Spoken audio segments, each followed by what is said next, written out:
Hey guys, Josh here from Sportitude today to talk to you about the new Brooks Levitate. Just landed spring in Australia just here. It's obviously globally taking over the world from what we've heard, and all the people that have given some feedback on the shoe that have currently been using it from an R&D perspective. And I'm talking about this little guy just here. So Brooks' first crack at a blended polyurethane midsole. So polyurethane midsoles have been around for a couple of years now. They've been around for polyurethane midsole blends have been around for a number of years, but they've only started engineering them in shoes recently. So one that springs to mind is the Adidas Boost. They were the first brand to really launch onto that polyurethane blend and have done pretty well. It's been a very popular shoe across nearly all countries, etc. So when we're talking about the Brooks blending of this specific PU midsole, I will be upfront and honest with you, it's not quite as soft as what you get from your Boost family. So when you put an Adidas Boost on, it feels incredibly soft underneath the foot. Now, why did Brooks not make it as soft? Well, probably because they still want to stick to their core running range and their core sort of values. And essentially they make a great cushioned but mileage shoe. The shoe itself holds its shape or doesn't tweak from the first K right through to the end of its life. Now, the Levitate, it is a neutral shoe. It is designed to fit a foot that has a higher arch, not a pronated foot type. It is on an 8mm heel to toe gradient, so essentially not quite as pitched as their traditional mileage running shoes from their Brooks family. So we're talking about the Glycerin, which comes in at 10mm heel to toe gradient, and the Ghost, which sits at a 12mm heel to toe gradient. So the reason I've brought those shoes out today is to tell you what runner could potentially transfer into this specific shoe. So I can confidently say I've ran in Ghost, I've ran in Glycerin, and I've ran in Launch. Not that one, that's the ladies, but I have ran in the Launch, that little guy there. Now, the reason I brought that out is because the Launch is almost like their tempo style running shoe. It's on a lightweight platform, 10mm heel to toe. It's fantastically sort of responsive through the forefoot.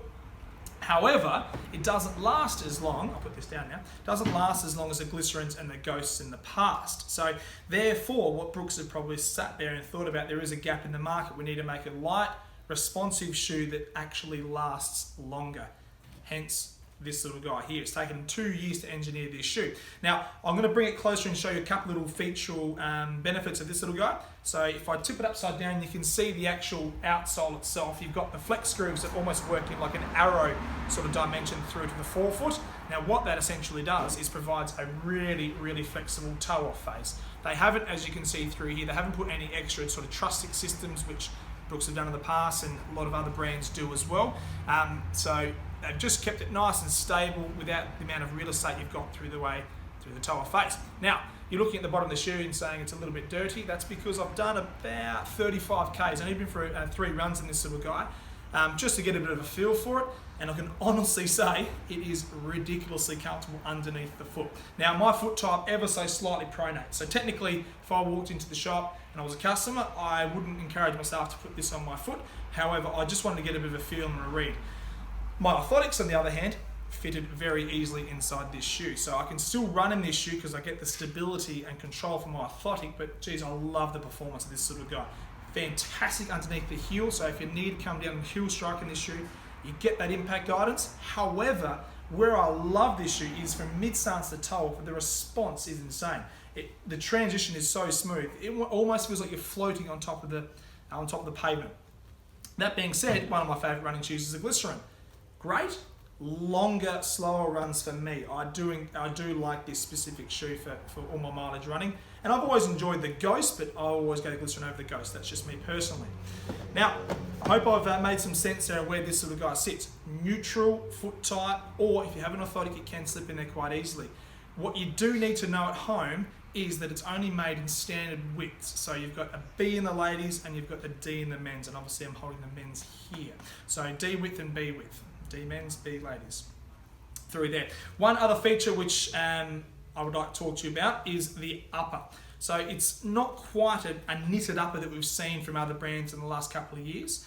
It has the same fit and feel, but on top the shoe is incredibly breathable. It's very strong, so I didn't feel like, because of the polyurethane midsole, I sometimes get a bit nervous about running in slightly softer shoes. that my foot's going to sort of move off the platform. Not the case with this sort of guy here. They have a great way, they being Brooks, have a great way of providing midfoot stability with their navicular sort of straps or navicular support on top of the shoe, and you get that with this sort of guy here. It's nice and stable in the upper through mid stance to toe off. Well, there you go, guys. Brooks Levitate, and where it sits in the Brooks running family. Can highly recommend it for that specific foot type. Guys, any questions on this little guy, please do not hesitate to comment on the video below.